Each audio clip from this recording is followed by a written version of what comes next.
¿De qué vamos a hablar el día de hoy? Hoy vamos a hablar sobre malos comportamientos. Hay muchos mitos alrededor de eso, del estado interno, que tal vez no es algo que oigas mucho. Normas, de límites y de consecuencias. Bueno, y que es importante, por eso es que los dos primeros temas son claves para entender desde qué lugar es que se basan esas normas, esos límites. Entonces, hablemos entonces primero de esos malos comportamientos, entre comillas. Y es que yo muchas veces en diferentes espacios los he dicho. Son propios, lo que nosotros llamamos malos comportamientos son cosas propias del desarrollo, llámese, de los bebés, de los niños, de los adolescentes, ¿sí? Es la forma en la que llevan a cabo su proceso de aprendizaje, porque pues a través del error es que todos aprendemos, ¿no? Por ejemplo, cuando montamos bicicleta, la primera vez muchos nos caemos y nos pegamos y incluso mientras vamos aprendiendo nos tenemos más caídas, ¿sí? Y poco a poco en algún momento cada vez serán menos caídas o menos graves y ya cada día estaremos más cerca de esa meta que es montar bien bicicleta. Entonces, qué importante es tener esto presente. Entonces, hay algo que quiero decirte para romper el mito de los dichosos malos comportamientos. Y es que detrás de esos malos comportamientos, entre comillas, que es bueno que sepas y te lleves especialmente el día de hoy. Hay una necesidad que requiere ser cubierta, ¿sí? Llámese física, emocional, social, de estimulación, en especial en los primeros años de vida, cognitiva, ¿sí? Que requiere ser cubierta o una habilidad que necesita aprender porque no la tiene. Rompe cosas porque no sabe cogerlas con cuidado. Empuja a los niños de su jardín porque no sabe cómo decir, me das permiso. Arranca las cosas porque no sabe decir, me lo prestas, ¿sí? Más adelante, digamos que esos, esas herramientas serán muy poderosas cuando ya sea un adolescente, ¿sí? Enseñárselas y todo ese tipo de cosas poco a poco las vamos aprendiendo. Pero si ya tienes un hijo adolescente, no te asustes, porque es bueno también tener esto presente para que luego no digas, ay, no es que la relación con mi hijo era perfecta y desde que entró a la adolescencia se arruinó. La culpa no es de la adolescencia, sino tal vez desde qué foco estás mirando a tu hijo, ¿sí? Entonces quiero hablarte por eso ahora de esos, ya hablamos de esos malos comportamientos y va muy alineado a esto, a ese estado interno. Hay un modelo que a mí me encanta, que si quieres puedes buscar, es el modelo de Conscious Discipline o disciplina consciente, creado por la doctora Becky Bailey. Y es que la doctora Becky Bailey, digamos, es una educadora con mucha trayectoria. Y ella dice algo muy genial y es que mi estado externo dicta o muestra cómo es mi estado interno. Es decir, como yo me comporto, como yo expreso mis emociones, es como en realidad estoy por dentro, ¿sí? Qué importante es eso, porque cuántas veces en ocasiones has caído en el grito, en el golpe y en todo ese tipo de cosas que no vamos a ampliar aquí en esta clase extra, porque lo desarrollamos en las 3 unidades anteriores de este curso de maltrato. Puedes revisar esas unidades anteriores, hay mucho contenido sobre estos temas. Pero digamos que es importante, detrás de todo ese tipo de formas de maltrato, a nivel interno puede que incluso sea porque no tenía tiempo para mí, porque tuve un problema en el trabajo, muchas veces digamos es porque no es que las cosas estén mal con tus hijos, sino que tú las ves mal, ¿ves? Entonces, qué importante es tener esto presente. Ese estado interno entonces es esa respuesta observable a una respuesta interna. Tus emociones, tus pensamientos, tus intenciones, tu desarrollo, tu procesamiento sensorial. Y si así es contigo, pues también va a ser con tus hijos. La diferencia es que tus hijos tienen ese cerebro en desarrollo, por consiguiente, te dejan guiar por lo que tú les demuestras que haces o no haces. Cómo te comunicas con palabras, con tu cuerpo, acciones. Entonces, digamos que ya hemos hablado que esos hijos están en proceso de aprendizaje. Entonces hay que repetir y modelar. Modelar, digamos que es practicar una y otra vez, una y otra vez. ¿Cuántas veces, Gina? Yo no te puedo decir, al año son 5 veces, a los 2 años son 20, a los... Así no funciona. No es criterios específicos. Esto varía según cómo sean los adultos que están en casa con esos niños o con esos adolescentes, ¿sí? cómo es el tipo de interacción. En realidad, ¿prefieren la conexión con sus hijos o deciden adoptar ese tipo de formas de maltratadoras que hemos tocado en los módulos, en las unidades anteriores de este curso? ¿Sí? Tener eso presente. Alguien, es que yo ya le he dicho que ponga los zapatos en el closet cuando llega al colegio y no lo hace. ¿Cuántas veces le dijiste? Una. No lo va a aprender. Digamos que es importante nosotros adaptarnos a cómo ellos ven el mundo de acuerdo a la etapa de desarrollo en la que están. Ellos no tienen por qué adaptarse a nosotros, ¿sí? Recuerda, su cerebro está en desarrollo. El de nosotros se desarrolló alrededor de los 24, 28 años aproximadamente, se terminó de desarrollar ese cerebro. Entonces, es importante que te preguntes algo, y es, independientemente de la edad de tu hijo, y es, ¿cuál es tu intención? ¿Sí? Con la medida que estás tomando, llámese norma, límite, consecuencia con tus hijos, o que vas a tomar o que deseas tomar. Siempre hazte esta pregunta. ¿Cuál es mi intención? ¿Deseo castigarlo, que se sienta mal, que se sienta miserable, en pocas palabras, que se sienta culpable? ¿O deseo enseñarle alguna habilidad que no tiene y le va a servir para el resto de su vida? Porque si tu intención es la primera, sería importante entrar a revisarlo, por todo lo que hablamos en las unidades anteriores de este curso. Pero si tu intención es enseñarle habilidades, digamos que qué poderoso va a ser, porque no solo va a impactar a corto plazo en su vida, sino también a largo plazo, ¿no? Entonces, teniendo eso en cuenta, hablemos de las normas. Y es que, digamos que tendemos a verlo de una forma lineal, y yo muchas veces he dicho en diferentes espacios a las familias que eso no, digamos, la familia no es una escuela militar donde tú eres el comandante y tus hijos son los soldados que simplemente te obedecen y ya, no. Digamos que es que importante tener presente algo, y es que las normas son como unas pautas de conducta o de comportamiento que se establecen de acuerdo a la cultura o sociedad específica en la que esté cada uno, ¿sí? Por ejemplo, en el último mundial que fue en Rusia, me tuve la oportunidad de escuchar que allá es un delito y llevan a las personas o mandan a las personas a la cárcel cuando ven a alguien fumando en la calle, ¿sí? Donde yo vivo, por ejemplo, eso no pasa. ¿Por qué? Porque allá tienen sus normas, en mi país tienen otras. Establecen entonces qué podemos hacer y qué no podemos hacer. Por eso es importante cuando uno viaja, por ejemplo, saber a dónde viaja, pero también cómo son sus costumbres de ropa, tal vez de interacción, qué se puede hacer, qué no, para evitar ese tipo de cosas, ¿no? Y eso es importante en un adulto, pues mucho más en los niños, ¿no? Ayudarlos a entender eso. Entonces quise explicártelo con dos ejemplos. El primer ejemplo es el semáforo, ¿sí? Digamos que independientemente del país, en la mayoría significa lo mismo, ¿no? Rojo, tienes que detenerte, amarillo, que te prepares porque va a cambiar, verde, puedes avanzar, ¿no?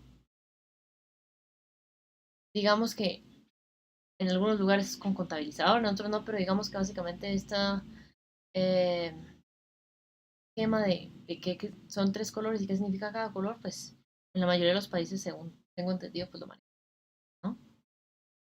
¿Y por qué quise traerte el semáforo para hablar de las normas? Porque si ya sabemos qué significa cada color, yo no voy a arrancar cuando veo el rojo, o no voy a frenar cuando veo el verde, ¿sí? Entonces, qué importante es tener eso presente porque sabemos cuándo actuar y cuándo no, qué podemos hacer y qué es mejor evitar, ¿sí?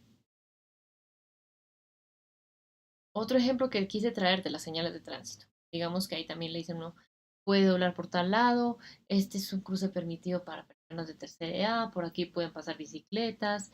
En esta imagen que quise traer toda esta señal de tránsito, básicamente es que no puedes hacer el cruce en U, es una vía que es doble vía, es decir, en doble sentido.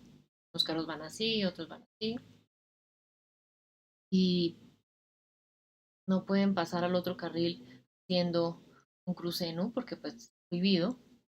Y digamos que en esas señales de tránsito, pues cuando incumplen este tipo de señales, pues tienden a poner una multa o un parte, como llaman en algunos países, ¿no? Entonces, qué importante es tener eso presente. Entonces, esas normas, digamos que varían en cada familia, ¿sí? Y varían de acuerdo al estilo de crianza que cada familia tiene. Esto, pues digamos, lo desarrollo un poco más de los estilos de crianza en uno de los módulos de esta última unidad 4 del curso de prevención de maltrato, pero digamos, para que puedas ampliar un poco más sobre eso ahí, es importante tener presente. En general, algunos dicen que son 4, otros que son 3, digamos que vamos a hablar de 3, ¿sí? Porque algunos hablan de estilo de crianza negligente, pero yo lo tomo más como un tipo de maltrato, entonces qué importante es tener esto presente. Entonces, digamos que yo prefiero los que hablan de 3. Permisivo, democrático, sería esa creencia respetuosa, y el autoritario. Entonces, ¿cuándo son las normas impuestas? Cuando es un estilo de creencia autoritario, ¿no? Entonces, digamos que es importante ahí tener eso presente, porque es ahí literal, entonces la casa es como una academia militar. Haz esto, no haces esto, si no haces esto, te va a ir mal por esto y esto y esto, ¿sí? Castigo por completo.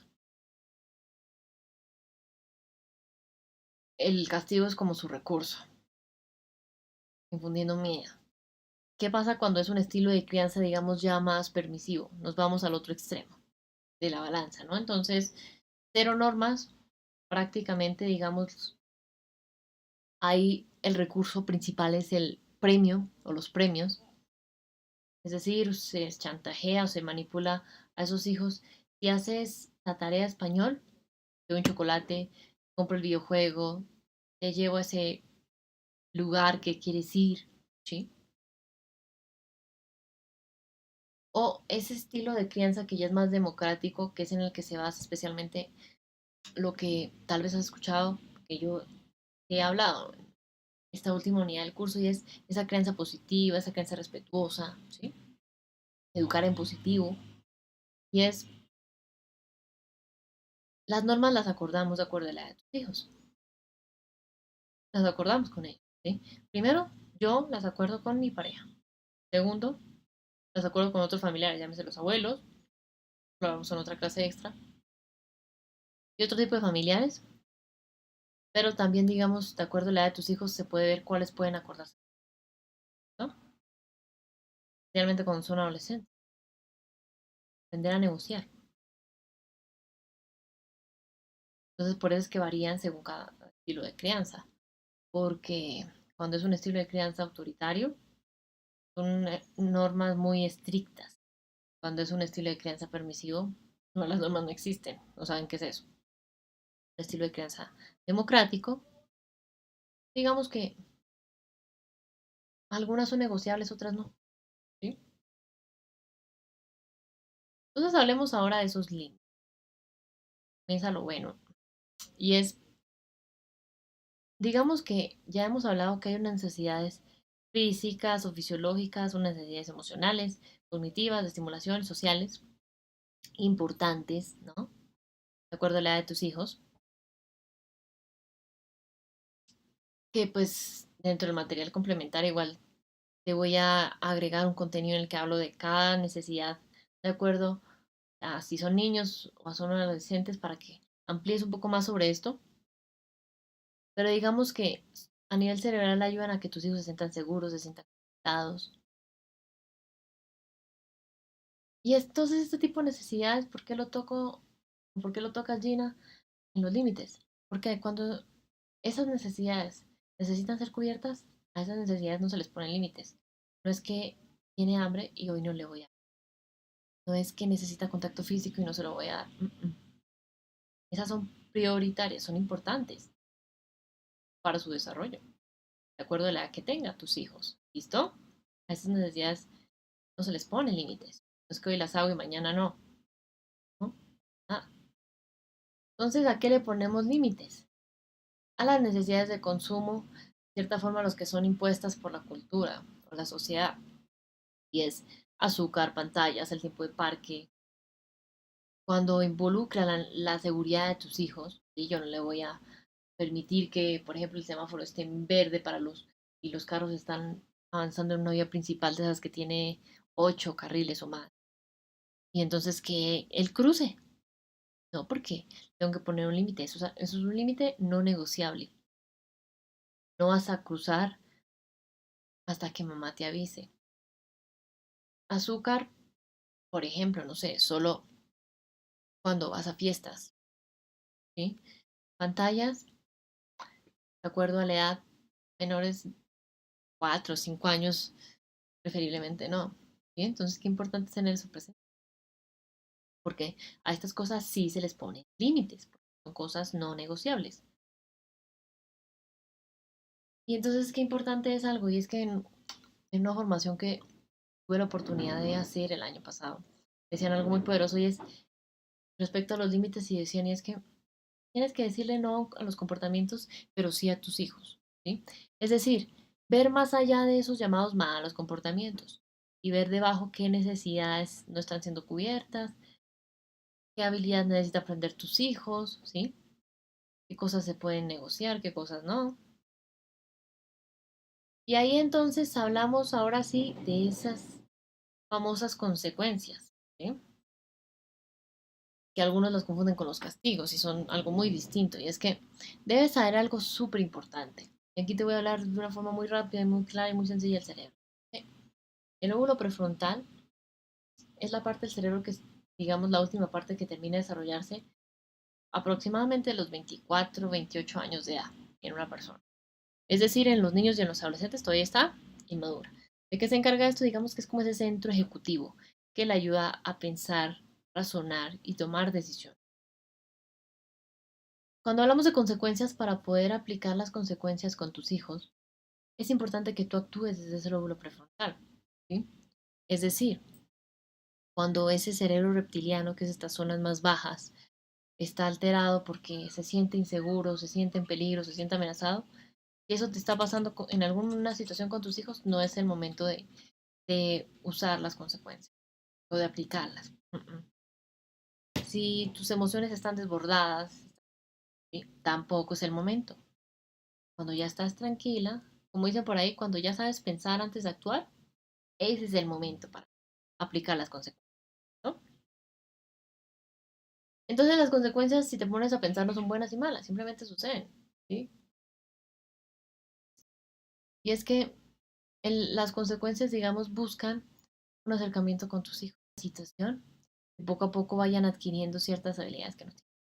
En cambio, el tiempo fuera busca eliminar o extinguir ciertos comportamientos sin mirar por debajo qué hay detrás, por qué tiene esos malos comportamientos. ¿Es la diferencia? Y además que el tiempo fuera es para tener resultados a corto plazo. En cambio, las consecuencias pues, es más a largo plazo y es mucho más respetuoso. El tiempo fuera no es respetuoso.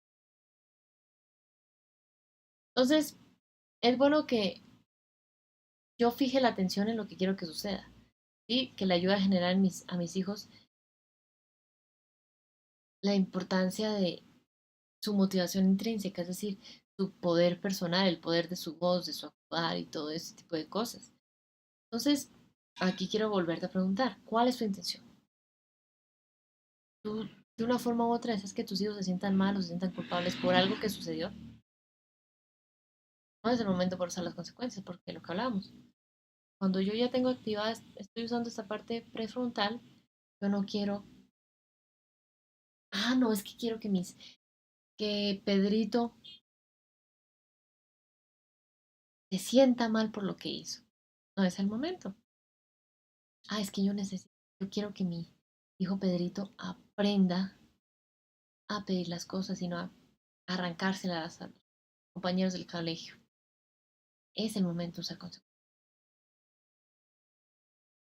Hay unos prerequisitos que es importante tener en cuenta cuando hablamos de las consecuencias y es que tus hijos se sientan seguros, amados, valorados y respetados. ¿Por qué es importante que se sientan seguros? Porque entonces esta parte está, digamos, está tranquila en tus hijos, ¿sí? No está activada. Amados, valorados, respetados, es ese cerebro emocional, ese sistema límbico. Dice, Perfecto, Gina. También nosotros nos sentimos conectados con mamá, nos sentimos conectados con papá. Un poco lo que dicen en esa película Inside Out o Intensamente, que explican las emociones. Ese es ese cerebro límbico, ese cerebro emocional, que se siente seguro, que se siente, perdón, amado, valorado, respetado, conectado. Y cuando ya se siente seguro, pues no se siente amenazado o en peligro. Entonces, cuando eso ya está, ¿cierto? Vemos acá las cuatro condiciones, entonces ahí sí miramos las consecuencias. Entonces, ¿qué es importante tener en cuenta cuando hablamos de cualquier tipo de conflicto que suceda con tus hijos o que desees resolver con tus hijos? La forma en que lo vemos depende de nuestro estado interno. Si yo siento que mi hijo, digamos, me está amenazando, está poniendo en peligro, o me hace enojar, pues no voy a manejarlo de una forma respetuosa, sino voy a decir, mandarlo el tiempo fuera, mandarlo a su cuarto, lo voy a gritar, le voy a pegar, en fin. Entonces, ¿cuál es mi intención? Quiero hacerte dos preguntas. ¿Quieres que le duela o que aprenda? ¿Quieres? No, es que le voy a dar una... ¿Está llorando? Ahora sí le voy a dar una razón para que llore. ¿Salvarlo o que aprenda? Ay, no, no, no, no te preocupes, yo recojo este jugo que regaste, tú vete a tu cuarto a seguir jugando. Ninguno de esos dos extremos es favorable. Entonces hablemos ahora entonces de las consecuencias naturales.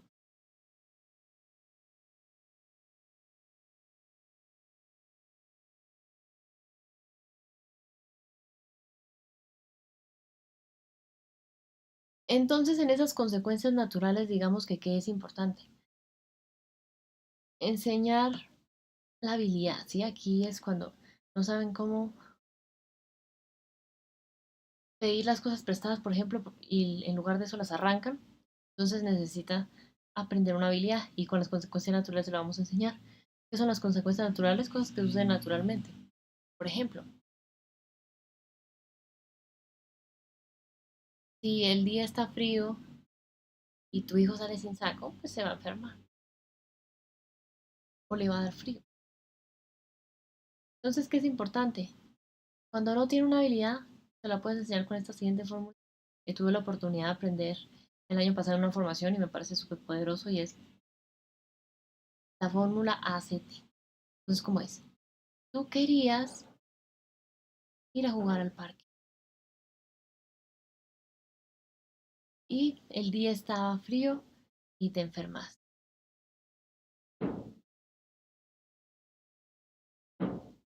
La próxima vez, cuando las nubes estén en el cielo y haga frío, vete con el saco puesto para que no puedas jugar. Vamos a practicar. Y practican ahí lo que tú le dijiste, a ver cómo fue la instrucción, si le quedó clara, si quedó con alguna duda y van practicando, ya sabes, el error como oportunidad de aprendizaje. ¿Sí?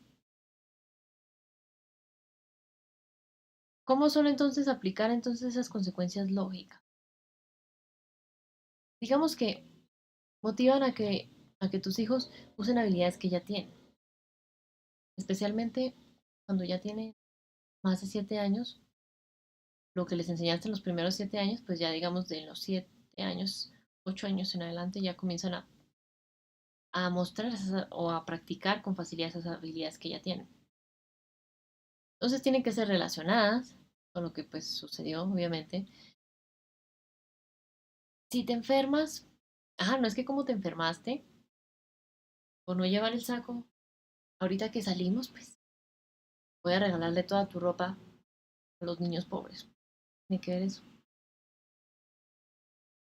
Eso va a ayudar a que tu hijo aprenda una habilidad. Use la habilidad que ya tiene, que sean respetuosas y que sean razonables. ¿Sí? Si tiene que ver con el saco, pues la consecuencia lógica tendría que ser relacionada al saco. Entonces, ¿cómo podemos hacer? Hacer acuerdos, anticipar las consecuencias cuando se incumplan. ¿Sí? A menor edad es importante usar visuales para apoyar esto y ofrecer opciones. ¿Sí? Tú puedes decidir.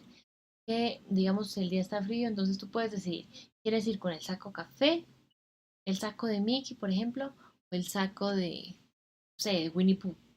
¿Sí? Puedes decidir. Algo también que me parece muy poderoso y ya, digamos, casi estamos cerrando y es la resolución de problemas. ¿Sí?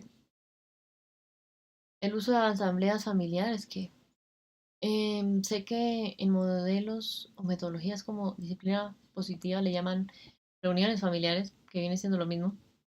Básicamente, cada familia decide un día a la semana en el que siempre se reúnan 15 minutos para revisar cómo estuvo la semana de cada uno, logros, errores, aprendizajes, cosas que sea bueno mejorar en la marcha. Un momento al final juntos como para compartir. Cuando tus hijos tienen menos de 7 años, pues también pueden participar, pero es importante que sepas que cuando tienen menos de 7 años, como digamos, especialmente cuando todavía no saben hablar, es decir, cuando son preverbales, igual también pueden estar, ¿sí? Pero ya cuando tienen 7, 8 años en adelante, pueden participar y no solo hacer presencia, sino también participar contando sus cosas, cuáles fueron sus errores, sus aprendizajes, sus logros, ¿sí?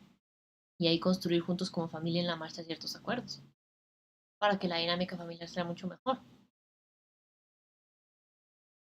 Entonces, digamos que básicamente eso es todo lo que quería hablarte el día de hoy.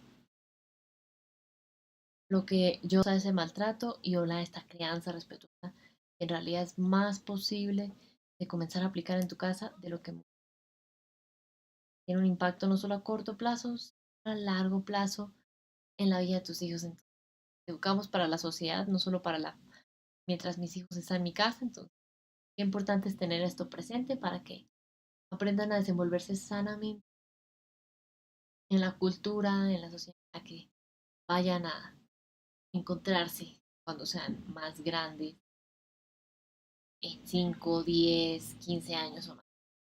Bueno, entonces, gracias por haber estado aquí y nos vemos dentro de la plataforma del curso para seguir aprendiendo de este y otros temas. Bueno, un abrazo.